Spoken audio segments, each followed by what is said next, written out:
I thought to myself, why do I continue to subject myself to the beating that the 49ers give to me as a member of the 49er faithful, as a faithful Niner fan?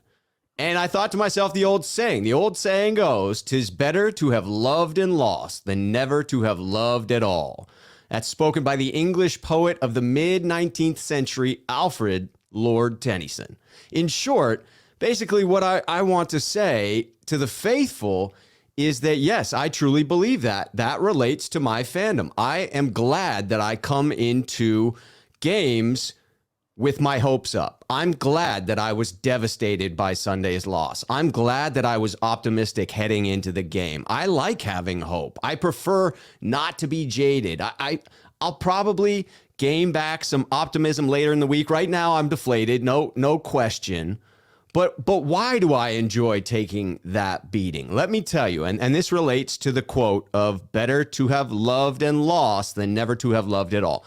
Because in being a member of the faithful and getting my hopes up and having them dashed against the rocks continually, the wins feel so much sweeter when you've stuck with the team through the hard times. The joy is much greater when it's in stark contrast to emotional pain. The highs are only as high as the lows are lows.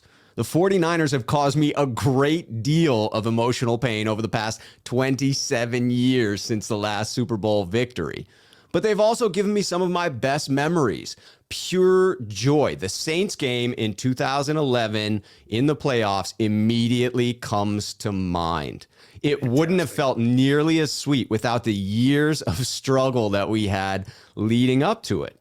Would I give up those moments of pure joy so that I wouldn't have to feel the pain like I did yesterday? No, I most definitely would not. And this season, it's been particularly painful because of my expectations, and I admit they were my expectations, that the 49ers were a good team capable of competing with the best in the league. So far, I've been really wrong, brutally wrong, Aaron, and that has led to pain.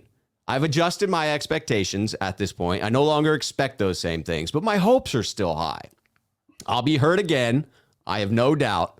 If the 49ers lose again like they did on Sunday, I will definitely be hurt again. But I think that's a good thing. Aaron, where are you at with your level of frustration and feelings around this team? I want to go with a quote myself from it was the Dark Knight, or the night is always darkest before the dawn, or something like that. Yes, I think that was quote. Harvey Dent.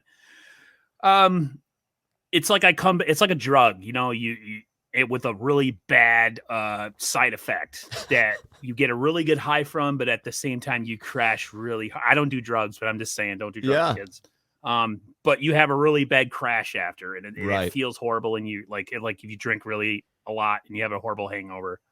And that's what it is with the Niners. You keep thinking that maybe this is the year, or in 2019 it was that close. When it almost was the year. It was a damn good year. We had a great year that year. Yes. And but it was, I'm 41 going on 42. I've seen really good 49er ball, and I've also seen about 20 years of most ineptitude and just horrible owning of a franchise, horrible personnel decisions, horrible coaching hires, you name it.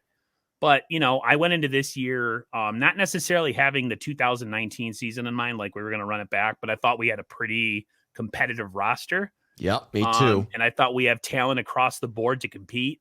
And I thought the quarterback situation was looking positive. You know what you're going to get with Jimmy, but he can be supported by the run game, and the defense will play well. And, it'll be somewhat like 2019, maybe not as many wins, maybe just a wild card team, but competitive. I also was wrong. I got lured in by John Lynch. I drank the John Lynch Kool-Aid because he's the master politician. He's able to make you believe anything he has to say. But this Niners team is not a good team. They're not. They're just not a good team. They lack in many areas, and one area I think they lack more than anything is leadership. And that comes from the coach. It comes from the front office. That comes from a lot of places. So, am I going to stop being a 49ers fan? No. Am I going to be excited next offseason and draft? Yes. But and I fall for it every year. It's like that really pretty girl that keeps breaking your heart, but you just think if I have another chance, maybe she'll like me. And that's kind of where I'm at with that. But as far as this year goes, I'm pretty dour. I'm not really hoping. I'm not getting my hopes up at that much anymore. I'm just going to let things play out the way they are. And then who knows, maybe things happen. Maybe there's a firing or a readjustment of some areas of the team in the front office. And who knows, maybe things will get better. But as of now, I'm just kind of sitting idly by and watching things happen. Yeah, so Sunday was almost the straw that broke the camel's back as far as you being willing to get those hopes up yet again and have them dashed against the sharp, jagged rocks